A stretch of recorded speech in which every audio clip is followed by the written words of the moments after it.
Há quem diga que o poder se sustenta no amor do povo, outros que ele se firma no medo. Maquiavel, como sempre, desmonta as aparências e vai direto ao osso. Neste capítulo, ele não nos oferece conselhos gentis, ele nos oferece o espelho brutal do poder real. Eu sou Silvia Bertelli e você está no canal Ouça Audiolivros. Agora, ouça comigo o capítulo 19 de O Príncipe, de Nicolau Maquiavel. Capítulo 19. De contento et odio fuggendo. De como se deva evitar o ser desprezado e odiado. Porque falei das mais importantes das qualidades aqui mencionadas, desejo discorrer rapidamente sobre as outras, sob estas generalidades. Que o príncipe pense, como antes se disse em parte, em fugir aquelas circunstâncias que possam torná-lo odioso e desprezível. Sempre que assim proceder, terá cumprido o que lhe compete e não encontrará perigo algum nos outros defeitos.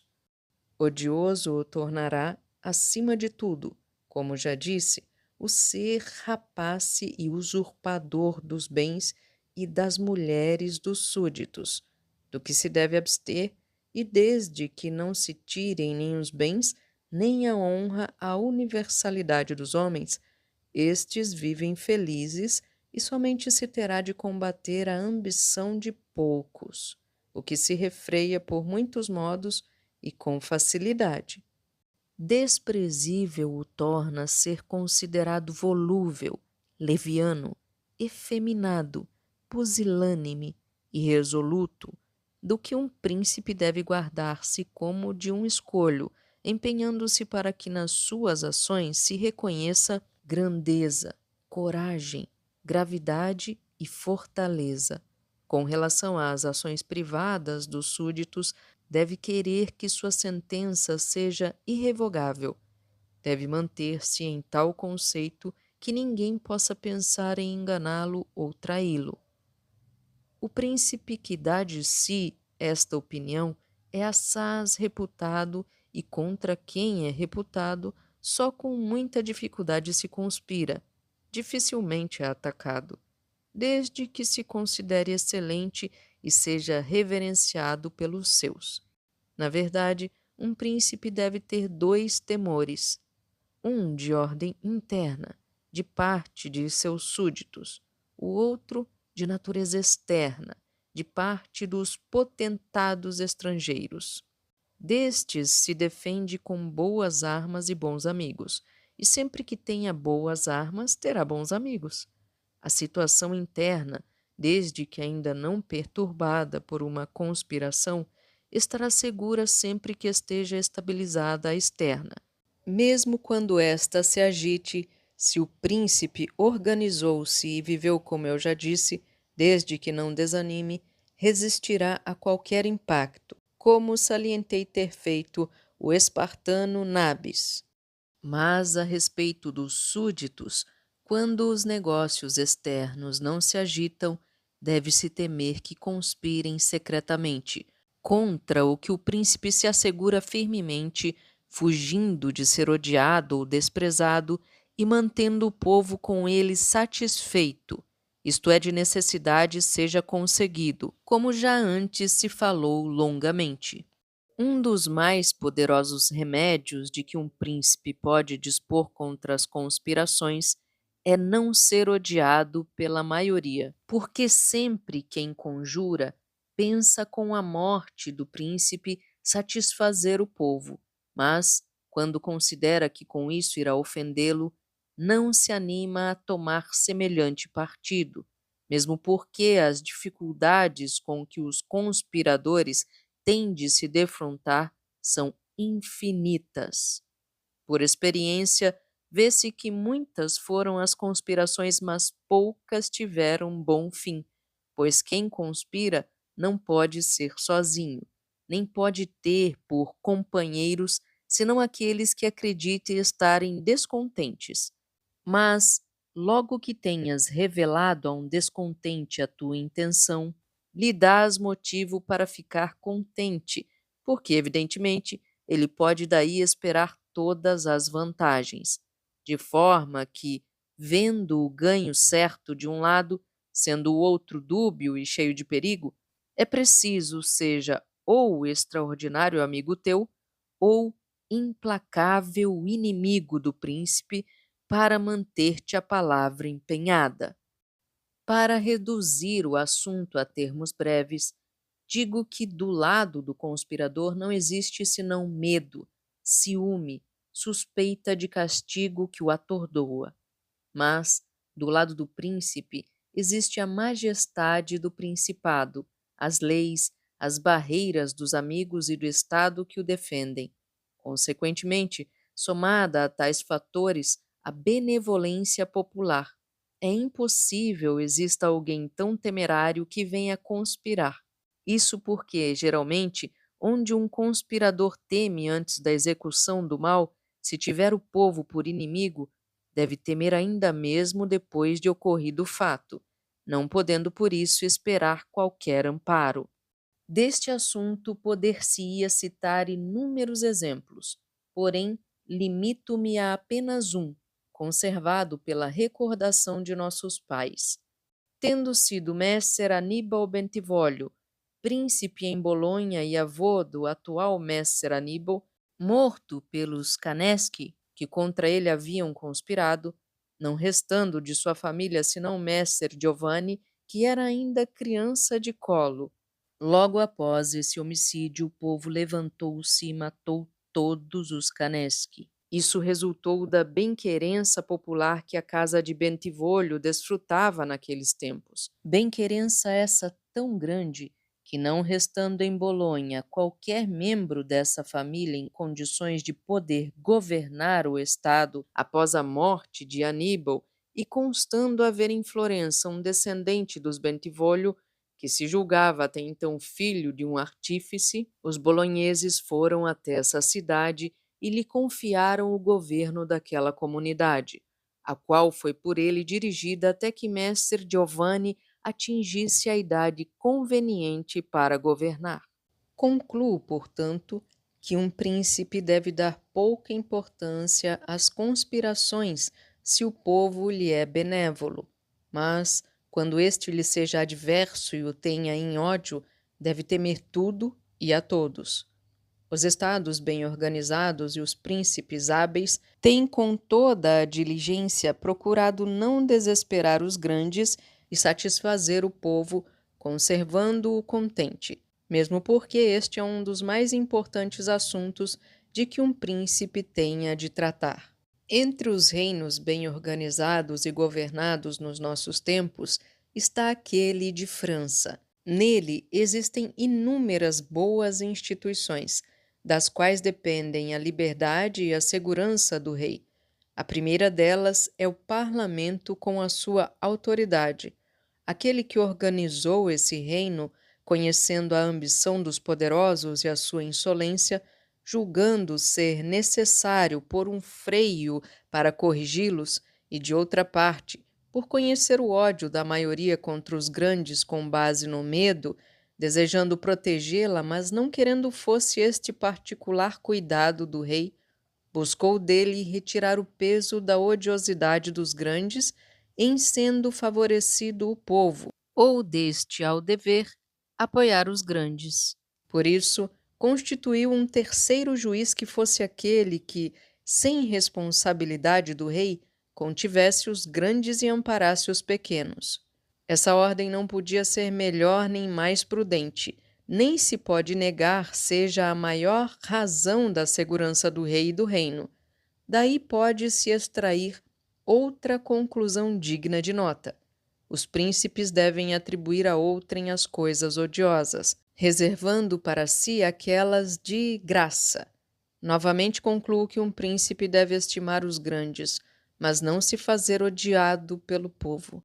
Talvez a muitos pudesse parecer, considerando a vida e a morte de alguns imperadores romanos, fossem elas exemplos contrários à minha opinião, dado que viveram exemplarmente e demonstraram grandes virtudes, sem embargo disso, perderam o império ou mesmo foram mortos pelos seus que contra eles conspiraram.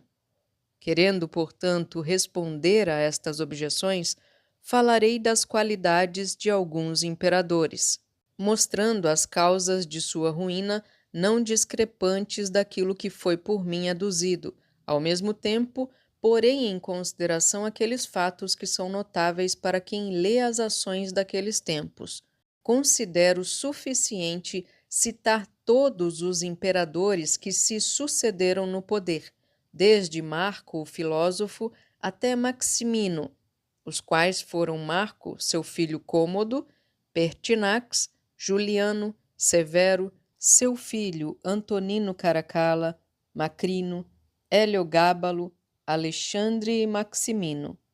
Deve-se notar inicialmente que, enquanto nos outros principados tem-se de lutar apenas contra a ambição dos grandes e a insolência do povo, os imperadores romanos encontravam uma terceira dificuldade, aquela de terem de suportar a crueldade e a ambição dos soldados. Esta terceira dificuldade era de tal forma séria que se tornou a causa da ruína de muitos, pois é difícil satisfazer ao mesmo tempo os soldados e o povo. Este amava a paz e por isso estimava os príncipes moderados, enquanto que os soldados amavam o príncipe de ânimo militar, que fosse insolente, cruel e rapace, querendo que o mesmo exercesse tais violências contra as populações para poder ter, assim, duplicado o soldo e expansão à sua rapacidade e crueldade. Tais fatos fizeram com que aqueles imperadores que por natureza ou por engenho não desfrutavam uma grande reputação de forma a poder manter freados uns e outros, sempre se arruinassem. A maioria deles, principalmente aqueles que, como homens novos, chegavam ao principado, conhecida a dificuldade que resultava desses dois sentimentos diversos, propendiam para satisfazer aos soldados, pouco se preocupando com o fato de, por tal forma, ofender o povo. Esse partido era necessário, porque, não podendo o príncipe deixar de ser odiado por alguém, deve primeiro buscar não ser odiado por qualquer classe social, mas, quando não pode conseguir isto, deve empenhar-se em, por todos os meios, evitar o ódio daquelas classes que são mais poderosas. Por isso, aqueles imperadores que, por serem novos, tinham necessidade de favores extraordinários, aderiam antes aos soldados que ao povo, o que, não obstante, se lhes tornava útil ou não, conforme soubessem ou não conservar-se reputados entre eles.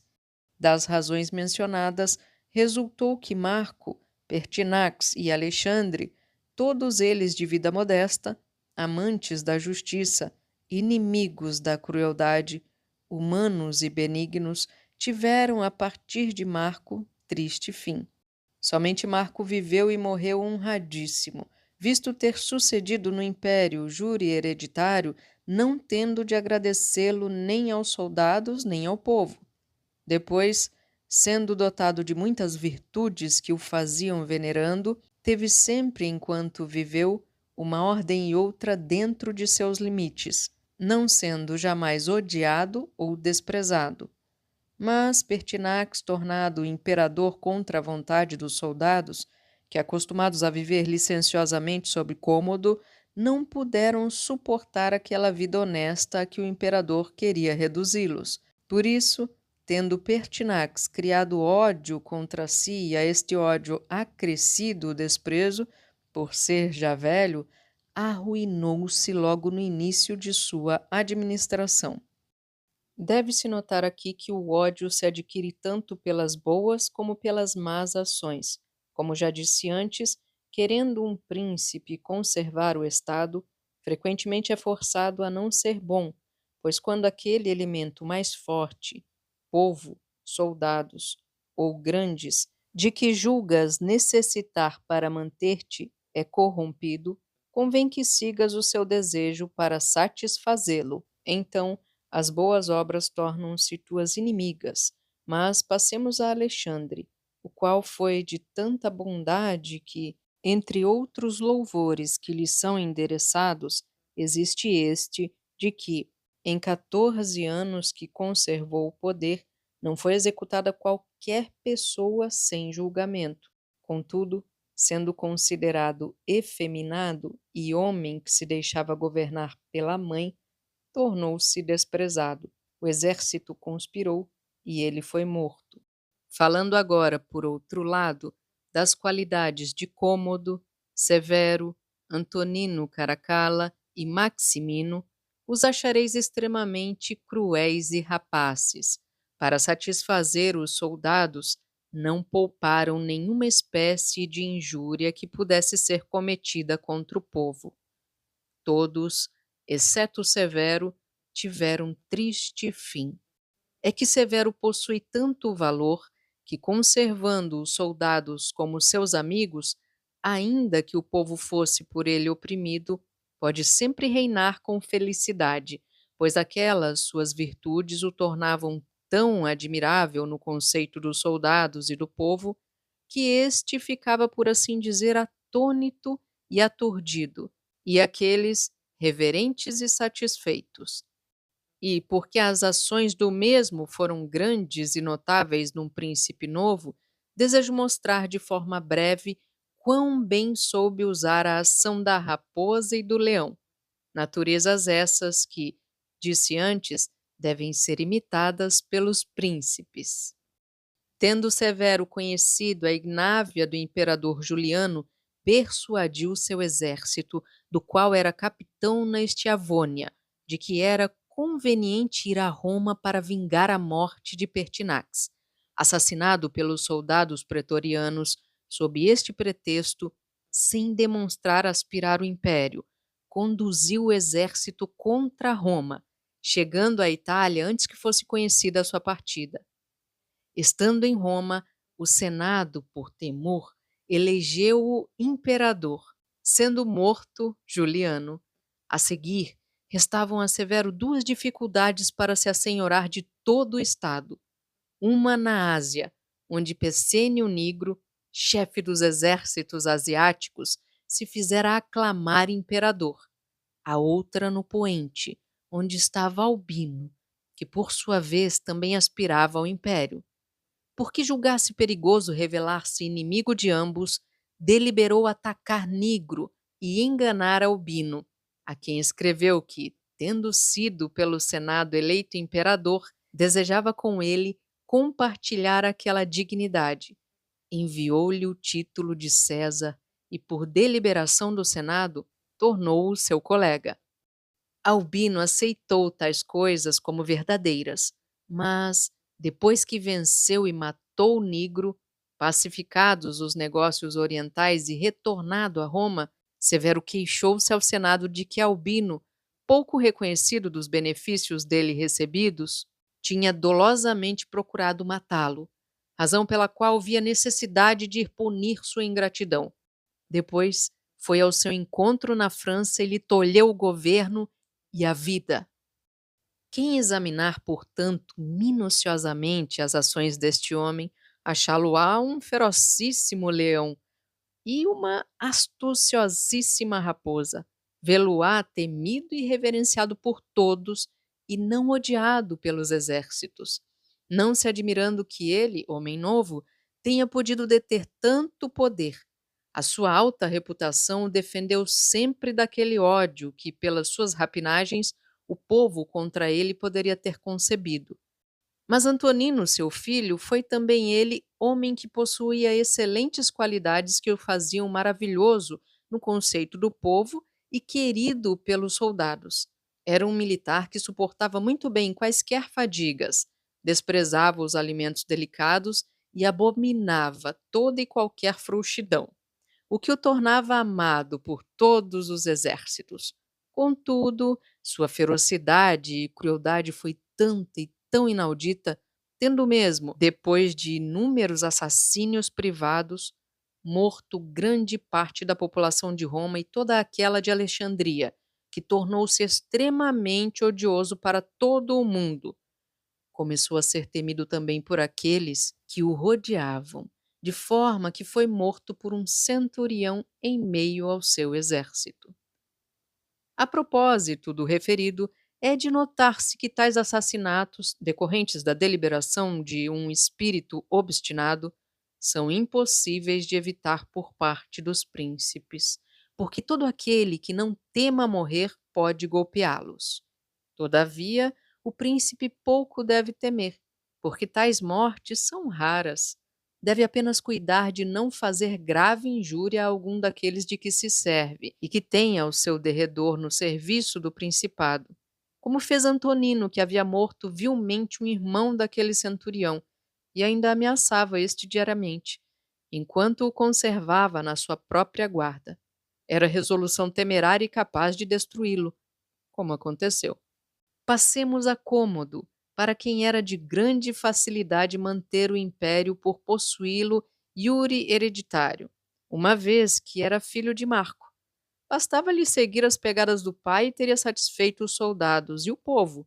Mas, sendo de espírito cruel e bestial, para poder usar sua capacidade contra o povo, passou a cativar os exércitos e torná-los licenciosos. Por outro lado, não mantendo a sua dignidade, descendo frequentemente às arenas para combater com os gladiadores, fazendo outras coisas extremamente vis e pouco dignas da majestade imperial, tornou-se desprezível no conceito dos soldados, e sendo odiado por uns e desprezado por outros, conspiraram contra ele e foi morto. Resta-nos narrar as qualidades de Maximino. Este foi homem belicosíssimo, e estando os exércitos enfastiados da moleza de Alexandre, de quem falei antes, morto este, elegeram-no para o governo. Maximino não possuiu o poder por muito tempo, pois duas coisas tornaram-no odiado e desprezado. Uma, o ser de condição extremamente vil, pois já apacentara ovelhas na Trácia, fato por todos bastante conhecido e que lhe causava grande depreciação no conceito geral. A outra, porque tendo no início de seu principado retardado em ir a Roma e tomar posse do trono imperial, dera de si impressão de extremamente cruel. Eis que, por intermédio de seus prefeitos, em Roma e em muitos pontos do império, praticara numerosas crueldades, de modo que, agitado todo mundo pelo desprezo à vileza de seu sangue e tomado de ódio pelo medo à sua ferocidade, rebelou-se primeiro a África, depois o Senado, com todo o povo de Roma, toda a Itália contra ele conspirou. A esse movimento juntou-se seu próprio exército, que, fazendo campanha em Aquileia e encontrando dificuldade no assédio, aborrecido de sua crueldade, temendo menos por vê-lo com tantos inimigos, matou-o. Não quero falar nem de Heliogábalo, nem de Macrino, nem de Juliano, os quais, por serem inteiramente desprezíveis, se extinguiram logo. Passarei, pois, à conclusão deste assunto. Assim, digo que os príncipes de nossos tempos têm a menos, nos seus governos, esta dificuldade de satisfazer extraordinariamente aos soldados. Eis que, não obstante se debater para com os mesmos alguma consideração, isso se resolve logo, pois nenhum destes príncipes tem um exército que seja inveterado com os governos e administrações das províncias, como eram os exércitos do Império Romano. Porém, se então era necessário mais aos soldados do que ao povo, isso decorria de que os soldados podiam mais que aquele. Agora é necessário a todos os príncipes, exceto ao turco e ao sultão, satisfazer mais ao povo que aos militares, porque aquele pode mais que estes. Faço exceção do turco em razão de ter ele sempre, em torno de si, 12.000 infantes e 15.000 soldados de cavalaria, dos quais dependem a segurança e o poderio do seu reino. E é necessário que, postergada qualquer outra consideração, esse senhor os conserve amigos. E deveis notar que este estado do sultão é diverso de todos os outros principados. Ele é semelhante ao pontificado cristão, a que não se pode chamar nem principado hereditário, nem principado novo, posto que não são filhos do príncipe velho que herdam e se tornam senhores, mas sim aquele eleito para o posto pelos que têm autoridade.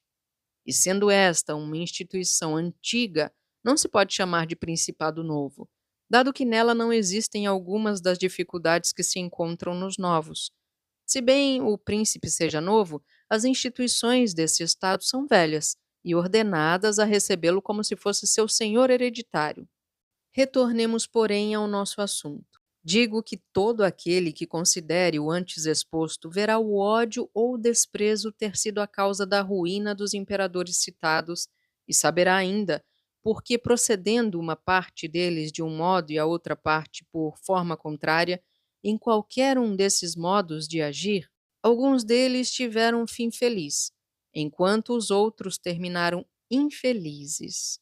A Pertinax e a Alexandre, por serem príncipes novos, foi inútil e prejudicial querer imitar Marco, que se encontrava no principado Iuri hereditário. Igualmente, a Caracalla, Cômodo e Maximino, foi pernicioso imitar Severo, por não possuírem tanta virtude que fosse bastante para que pudessem seguir suas pegadas.